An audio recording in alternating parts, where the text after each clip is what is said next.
ക്ഷേത്ര നടയ്ക്ക് നേരെ നിന്ന് തൊഴാൻ പാടില്ല എന്ന് പറയാറുണ്ട്.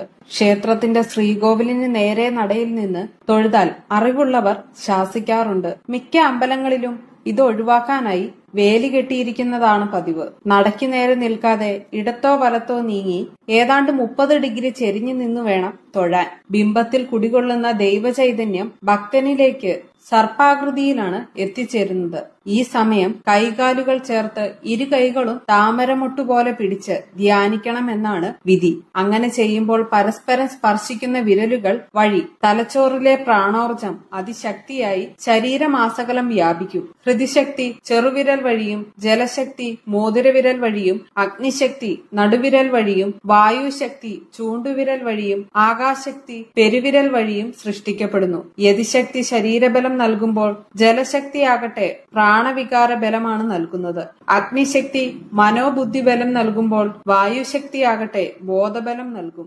ആത്മബലം നൽകാൻ ആകാശശക്തി ഉപകരിക്കുന്നു.